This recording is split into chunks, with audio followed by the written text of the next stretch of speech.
The conclave to elect the next Catholic leader has begun. One of the suspects in the missing journalist and his partner's case is known to the couple. And two big nuclear powers enter into battle as India launches strikes on Pakistan. Hello, I'm Jane Dutton. EWN, in touch, in tune, and independent. EFF leader Julius Malema says he has been denied a visa to London, claiming it's an attack on his dissenting political perspective. Malema has taken to social media claiming British authorities provided no substantial justification for their decision. He was set to attend a conference at Cambridge University. In a post on social media platform X, leader of the EFF, Julius Malema, said he's currently at the OR Tambo International Airport as he was promised that his visa would be sorted by 3:30 this afternoon, only to be sent a letter 4 hours before his departure, upholding the decision to deny him entry. In a statement, the party details how Malema was invited to the Cambridge University to make an address this weekend at the institution's annual Africa Together conference.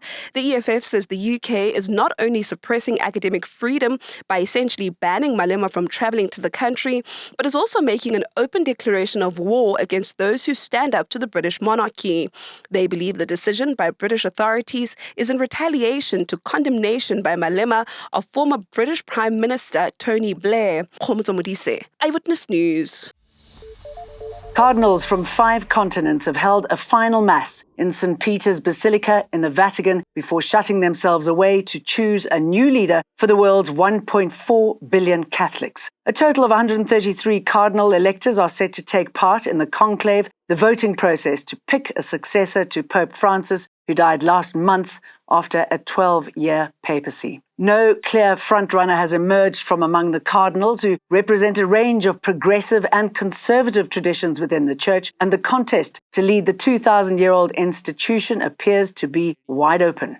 At a time of geopolitical uncertainty, the new Pope faces diplomatic balancing acts as well as church infighting, the continued fallout from the clerical child abuse scandal, and in the West, increasingly empty pews.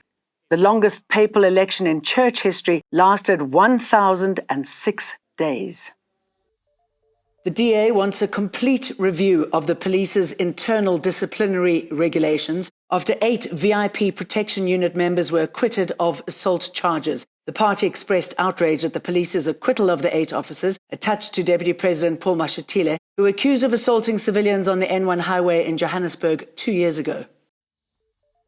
Back in South Africa, one of the suspects arrested in connection with the disappearance of journalist Asari Ndlovu and his partner Zodwa Mdluli was employed as a driver for the Mdluli family. It's understood Samuel Mogongwe, who appeared briefly in court yesterday, could be the mastermind behind the couple's disappearance.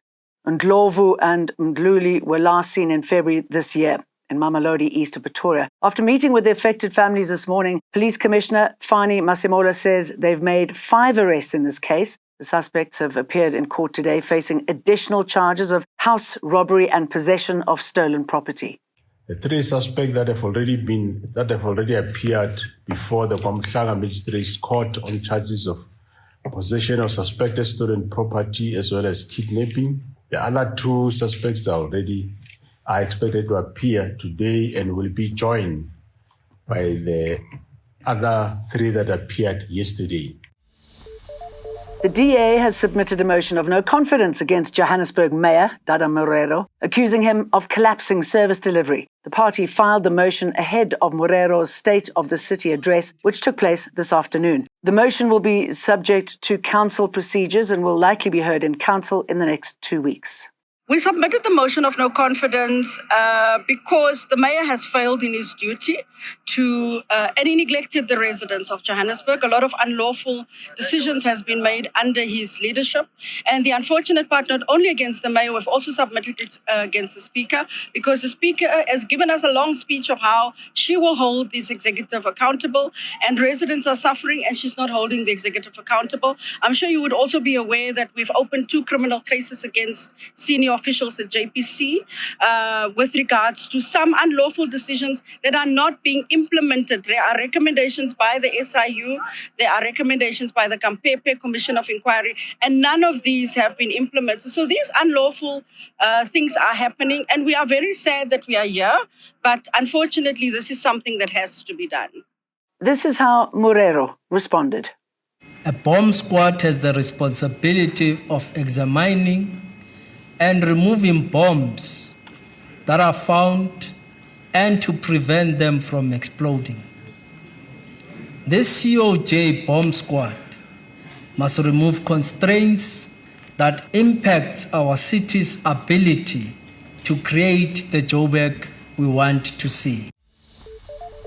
Tata Magistrates Court has heard how the man charged with the murder of Walter Sisulu University student Sisonke Bolekwa was not under threat when he discharged his firearm. Annalisi Mampane, a residence manager at the institution, is charged with the murder and attempted murder of another. He's also charged with the illegal possession of a firearm and ammunition. Mampane said he was under threat and was intending to fire warning shots to disperse the protesters. But the state says he lied under oath because the students were retreating, and that post-mortem results show that Bolekwa was shot in his back and the bullet exited through his abdomen.